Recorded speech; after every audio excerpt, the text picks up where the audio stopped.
4 मुसलमान हैं, 4 मुसलमान हैं, एक मुस्लिम महिला है, 3 पुरुष हैं।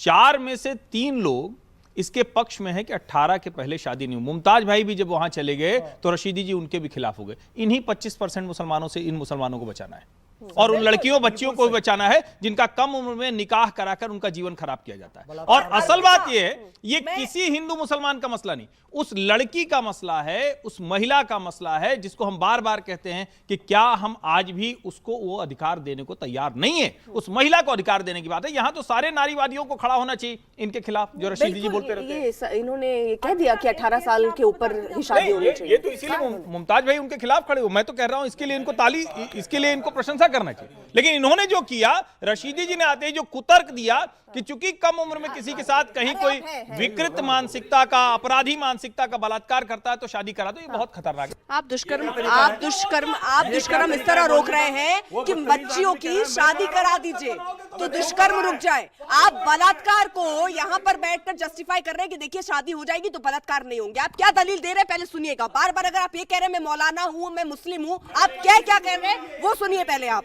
फैसला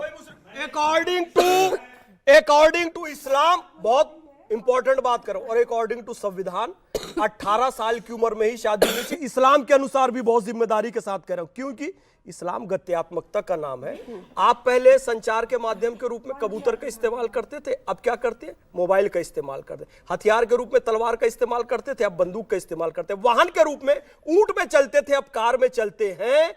ठीक उसी तरीके से वो मध्यकालीन मानसिकता 5-6 साल की बच्ची की शादी नहीं हो सकती, अब 18 साल के ही बच्ची की शादी होगी। और आप ये कहते हैं कि आपने शादी नहीं की तो शादी पर बोलने का राइट नहीं है। आपने अपनी बेटी की शादी 7 साल 8 साल की उम्र में की क्या, जो आप 7 साल 8 साल की उम्र में शादी का सपोर्ट करें?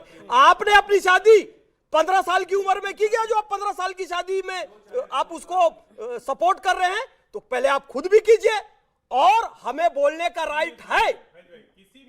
शादी कम उम्र में नहीं होनी, ये संवेदनशीलता होती है। हर्षवर्धन जी की संवेदनशीलता है। उसकी बिना वयस्क हुए, बिना 18 साल के देश के संविधान, देश के कानून। आई अप्रिशिएट हर्षवर्धन जी का व्यू। ये संवेदनशील है कि ऐसे बलात्कारी व्यक्ति की बच्ची के सपोर्ट में कह रहे हैं, क्योंकि बच्ची होती है। बहुत मैं सपोर्ट करता हूँ हर्षवर्धन जी का।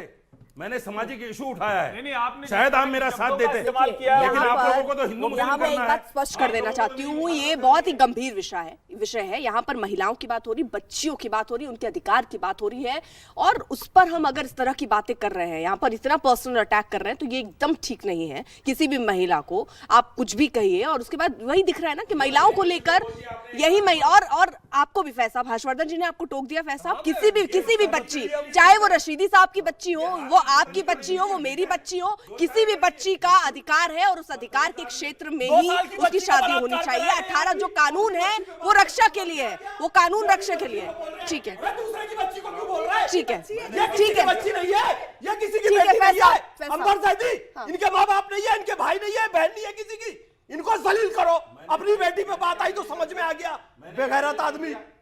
और उसके बाद ठीक है, एक रिएक्शन सर। मैंने क्या दलील कर दिया? यूसीसी अगर आता है तो क्या आप उसका समर्थन करें? देखिए, मैं कह रहा हूं कि यूसीसी आए, हम उसके समर्थन में कि सरकार मसौदा लाए, लेकिन मुश्किल ये होती है कि यूसीसी का ऐलान भी सरकार करती है, लेकिन साथ साथ ये कहती है कि आदिवासी जो हैं, ठीक है, वो न डरें, उनको छूट रहेगी। ये क्यों? अगर मान लीजिए कुछ ऐसी चीज है तो कम से कम पार्लियामेंट में उस पर बहस होगी। 1 मिनट दरअसल रुक जाइए, 1 मिनट रुक जाइए दरअसल। तो मैं ये कह रहा हूँ, 1 मिनट अर्पिता जी कि अगर कोई डाउट है, कुछ है, तो पार्लियामेंट में जब मसौदा आएगा उस पर बहस होगी, तो बहस का इंतजार करें। लेकिन पहले से कह देना बगैर बहस के कि आदिवासी न घबराएं, आदिवासियों को छूट रहेगी, तो ये क्यों? ये सरकार, ये हमारे होम मिनिस्टर क्यों कहते हैं एक मसौदा ले आइए? अच्छा, क्या आपको 30 करोड़ मुसलमानों भरोसा नहीं है? क्यों मानेंगे? कौन सा ऐसा कानून है जिसे वो फॉलो नहीं कर रहे हैं, नहीं मान रहे? तो आप एक मसौदा लाइए। आप उत्तराखंड की बात कर देते हैं, आप अब राजस्थान और गुजरात और तमाम लेके आते। मैं कह रहा हूं कि ये नेशनल इशू है। अच्छा, ठीक है, यूसीसी एक ले आइए। सो आप इतनी, मैं ये समझना चाह रही हूँ सर, ये पर्सनल लॉ बोर्ड जो है, इसमें आप लोग एज अ मुसलमान क्यों ये बात नहीं कहते कि इसमें सुधार किया जाए? उम्र जो है बच्चियों की। देखिए ऐसा है, बोर्ड अलग चीज है। All India Muslim personal law board जो पर्सनल लॉ को प्रोटेक्ट करने के लिए बनाया गया था। लॉ में बदलाव की बात मैं पूछ रही हूँ, क्यों नहीं हो सकती? जब बच्चियों के अधिकार की बात है तो क्यों नहीं वहाँ पर बदलाव हो सकता? ये आप लोग, आपका पूरा कौम क्यों नहीं बढ़ चढ़कर महिलाओं के अधिकार या बच्चों के अधिकार पर काम करता है? पहली चीज तो ये समझ लीजिए कि जो भी हमारा संविधान है उसको पूरी तरह से इस देश का मुसलमान फॉलो करता है, पूरी तरह से। ठीक है, अगर कोई अपवाद है, क्राइम होता है, उसको क्राइम को कोई जस्टिफाइज नहीं करता। ठीक है, जहाँ तक आप शरीयत के, बहुत सारे देश ऐसे हैं, क्योंकि इस्लाम सिर्फ हिंदुस्तान में तो नहीं है, तो शरीयत में तो हम मुदाखलत नहीं कर सकते, लेकिन जो हमारा संविधान है उसको यहाँ का मुसलमान फॉलो करेगा, तो हम बाकी चीजों पर तो नहीं बोल सकते ना। की बात कर रही हूँ, सुधार क्यों नहीं हो सकता? अरे हम कह रहे हैं हम फॉलो करेंगे ना। आप देखिए, एक मिनट, मैं हमेशा संजीदगी से इस बात करता हूं। बिल्कुल आप कर रहे हैं, इसीलिए मैं उधर अब बात ही नहीं कर रहा हूं। आपसे मैं पूछ रहा हूं, आप ये कह रहे हैं कि शरीयत की बात, 15 साल की बच्ची से शादी शरीयत है? नहीं, आप सीरियसली बताइए, ये मुसलमान 15 साल कहीं लिखा ही नहीं इस्लाम में। तो मैं इसीलिए कह रहा हूं, जब देश का कानून, अभी आपने कहा कि देश का मुसलमान संविधान मानता है, तो 18 साल से कम की बच्ची से निकाह क्यों होना चाहिए? सुनिए डॉक्टर, सुनिए, देखिए शरीयत में, कुरान में, हदीस में कहीं एज लिखी नहीं लिखा है, बिल्कुल सिर्फ बालिग जब हो जाए, ठीक है, बालिग होना लिखा है। ठीक है, बालिग, एक मिनट, अरे भाई तो वही हम कह रहे हैं ना, वही तो हम कह रहे हैं। हम तो कह रहे हैं कि हालात ऐसे हो जाते हैं, अभी आप कैमरा हटा लेंगे, माइक, लेकिन माइक मत हटाइए, ये इशू है। देखिए, आपको ये तो फिक्र है कि कम उम्र की शादी न हो, लेकिन ये फिक्र क्यों नहीं है कि घर में जवान बच्चे बैठे हैं, बच्चियां बैठी हैं, चाहे वो जहेज का मामला हो, चाहे बेरोजगारी का मामला हो, चाहे जो, एक मिनट डॉक्टर साहब, एक मिनट रुक जाइए। देखिए, डाइवर्ट नहीं कर रहा हूं, ये भी एक मसला है। तो उस पर बात जिसके घर में जवान बेटी बैठी है, उसके बाप से पूछिए कि कितना बड़ा मसला है। क्या बात कर रहे हो आप? तो आप क्या करें, कम उम्र में शादी करा देंगे? कहाँ मैं कह रहा हूँ, तो बस यही तो बात है ना। आप जो कानून जिनकी नहीं हो रही उनकी भी तो बात करो, उन पे भी डिबेट करो। नहीं, उन पे आपको क्या करना है, आप बताइए। आदिवासियों में क्या होता है, आदिवासियों में जाके पता कीजिए। और दूसरी चीज, एक चीज और बताओ, एक और चीज बताना, मैं फिर कह रहा हूँ, एक चीज और सुन लीजिए। मुमताज भाई, देश का बहुसंख्यक मुसलमान आपकी तरह समझदार है, वो मान जाता है, लेकिन साहब, डरा रहता है बगल वाले से, अभी डिस्कस नहीं डरा रहता है बगल वाले से, शरीयत क्या वाले, ये क्या कह देंगे, शरीयत कह देंगे, ये कुछ और कर देंगे, इसलिए वो सही बात नहीं मानते। असली मुश्किल ये है। सुनिएगा, देखेंगे लोग। एक जगह बताइए जहां मैंने बोला है कि 18 साल की से कम की उम्र की शादी हो जानी चाहिए। मैंने कुछ सामाजिक इशू उठाए हैं, मैं कुछ सामाजिक इशू उठाए हैं, उस पर जो है कुछ लोगों को गुस्सा आ गया। ये लॉ पे सुधार, मैं उस इशू को क्यों नहीं हो सकता सर? उसमें एक जैसे बाकी, मैं ये मतलब मैं समझना चाहती हूँ सर, बाकी जहाँ पर मुस्लिम जो देश है उन्होंने 18 तय कर दी है, उन्होंने सुधारा कि भाई समय की मांग है, ये करना चाहिए, और लड़कियों के लिए ये फैसला लिया, बच्चियों के लिए ये फैसला लिया। तो यहाँ हिंदुस्तान में इससे शरिया से कोई लेना देना नहीं है, धर्म से कोई लेना देना नहीं है, तो यहाँ ये सुधार क्यों नहीं हो पा रहा? ये मुहिम क्यों नहीं चलाते आप? मुझे एक बात बताइए, संविधान में 18 साल तय है कि नहीं है? है? कोई मुसलमान मुखालफत कर रहा है उसकी? अरे मैं पर्सनल लॉ की बात कर रही हूँ, मैं पर्सनल लॉ की बात कर रही हूँ। पर्सनल लॉ में क्या है? पर्सनल लॉ में क्या है उसको समझने की जरूरत है ना। पर्सनल लॉ में ना तो 18 लिखा हुआ है, ना 16 लिखा हुआ है, ना 20 लिखा हुआ है। 18 करवा दीजिए, क्या दिक्कत है? कहाँ करवा दीजिए? लॉ में 18 करवा दीजिए कि 18 तो है, 18 है ही already. Personal law board, personal law की बात कर रही हूँ मैं। हाँ, मुझे बताइए, संविधान में सिर्फ 3 चीजें मुसलमान को दी है, सिर्फ 3 चीजें, निकाह, तलाक और वरासत। यानी ये 3 चीजें आप अपनी मर्जी से कर सकते हो।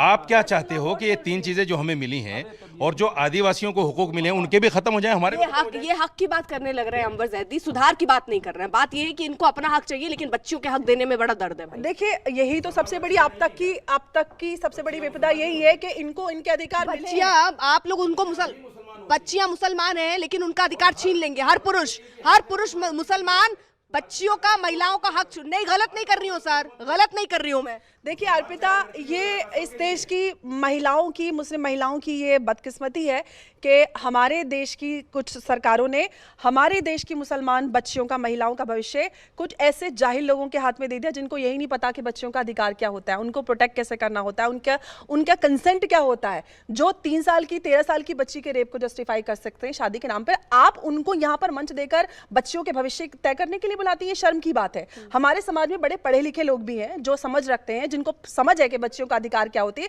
जो काम करते हैं, ऐसे लोगों को बुलाइए। आप एक मौलाना पर्सनल लॉ बोर्ड बनाकर, जो मौलानाओं का एक गठन है जिसमें महिलाओं की बात नहीं होती, उन्होंने महिला विंग ही डिसमेंटल कर दिया। वो महिलाओं के अधिकारों को का विरोध करने के लिए कोर्ट पहुंच जाते हैं, परमानेंट एक अपना बंदा बैठा के रखते हैं। तो क्यों एक एनजीओ को इतना अधिकार? मेरी भी एनजीओ है, मुझे क्यों इतनी इंपॉर्टेंस नहीं मिल रही? हम तो समाज के भले के लिए काम करें। मैं आपको अमरोहा का एक केस बता रही थी, उस बच्ची के साथ 16 साल की उम्र है, तीसरी बार हलाला हुआ जब जाके वो कोर्ट पहुंची है, पुलिस के साथ शिकायत हुई है, जहां पर आज भी मुस्लिम महिलाओं की किस्मत मौलानाओं के हाथ में तय की हुई हो। सिर्फ एक एक्ट बना दिया, उसमें कुछ भी कोडिफाइड नहीं है, मौलाना तय करेंगे किसकी क्या किस्मत होगी। ये कॉन्स्टिट्यूशन है, ये डेमोक्रेसी है, जहां पर महिलाओं को आज तक अधिकार नहीं मिला हुआ, जहां पर उनका कोई कोडिफिकेशन ही नहीं कि कौन से उस पर कौन सी धारा लगेगी, क्या सजा होगी।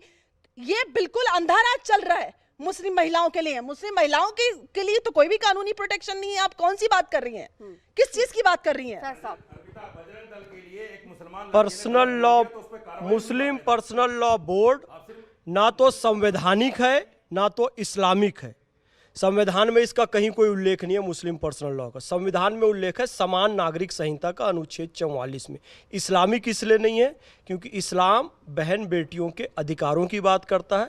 मुस्लिम पर्सनल लॉ बोर्ड ने शाहबानो नामक एक महिला के रोटी खाने का अधिकार छीन लिया। सुप्रीम कोर्ट ये कह रहा था इसे महीने के लिए रोटी का कुछ खर्चा दे दो।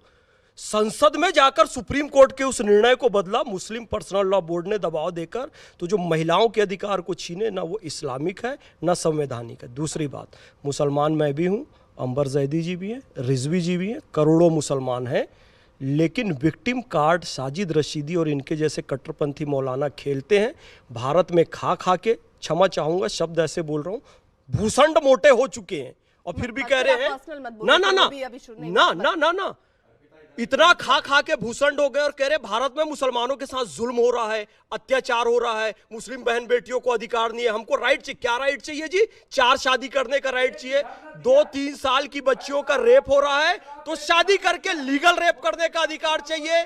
निकाह, मुताह, हलाला के नाम पर छोटी छोटी बच्चियों का रेप करने का राइट चाहिए। और उसके बाद उनको कोई राइट भी नहीं देंगे। अगर तलाक देकर छोड़ दिया तो गुजारा भत्ता भी नहीं देंगे। ये कट्टरपंथ वाली हरकत इनको चाहिए। सर, इसके विकल्प पर अगर हम बात करें, क्या हो सकता है? क्योंकि ये आप देख रहे हैं यहाँ किस किस तरीके के लोगों के अपने अपने सोच है। एक मुझे ये नहीं समझ में आ रहा, जो क्राइम है, जो अपराध है, जहां बच्चियों के हक की बात हो रही है, उनकी बात यहाँ करने में क्या तकलीफ है? यहाँ क्यों ये बात शरिया पर आ जाती है, गौशालों तक पहुंच गई, क्यों इतने दूर तक बात पहुंच जा रही? भाई देखिए, बड़ा कुतर के पहाड़ पर बैठ गए हैं और मैं इसीलिए कहता हूँ संगत बड़ी बुरी चीज़ होती है। मुमताज भाई अच्छा भला सब कुछ स्वीकार कर रहे थे, अचानक कहने लगे कि आप तो गौशाला में जाते हैं तो गौशाला की बात कीजिए। अरे ये तो विचित्र है। ठीक वैसे ही हुआ कि जो जिसकी शादी नहीं हुई वो शादी पे बात न करे, जो फिर तो जो पुरुष है वो महिला की बात न करे, जो महिला है वो पुरुष की बात न करे और सब एक दूसरे के खिलाफ खड़े हो जाए। मुझे लगता है बहुत सीरियस नोट पर मौलाना साजिद रशीदी को अंबर जैदी से माफी मांगनी चाहिए जिस तरह के शब्दों का उन्होंने उपयोग किया है। और इस देश में संविधान से, कानून से सब कुछ चलेगा। मुसलमानों को भी आगे आना चाहिए कि पर्सनल लॉ के नाम पर बच्चियों के, महिलाओं के अधिकारों को कब तक हम कुचलते रहेंगे, कब तक दबाते रहेंगे। मैं एक चीज और सबकी हो सकती है, मौलाना साहब की हो सकती है, हम सबकी हो सकती है, लेकिन ये बच्चियों के साथ जिस तरह से बहुत गलत है, बहुत गलत है। लेकिन सर फिर ये बात आ जाती है कि अब तो समय आ गया यूसीसी का। नहीं, वो मुझे लगता है कि ये तो जिसको कहते हैं ना कि इस समय सबसे ज्यादा जरूरत अगर किसी चीज की है तो यूसीसी लागू करने की है। देश के एक राज्य में, गोवा में बहुत पहले से लागू था, दूसरे राज्य भी लागू कर रहे हैं। अच्छा होगा कि मुसलमान आगे आकर कहे कि हम जैसे हिंदू चलेगा वैसे हम चलेंगे। भाई वो बार बार कहते हैं ना, जैसे समानता कहते हैं कि मुसलमानों को दबाकर, तो एक जैसा कानून होगा। जैसा हमारे लिए ग्रीन लाइट होगी तो उनके लिए भी होगी, हमारे लिए रेड लाइट होगी तो उनके लिए भी होगी। क्यों हर्षवर्धन त्रिपाठी और मुमताज रिजवी के लिए अलग अलग कानून होगा? एक कानून होना चाहिए।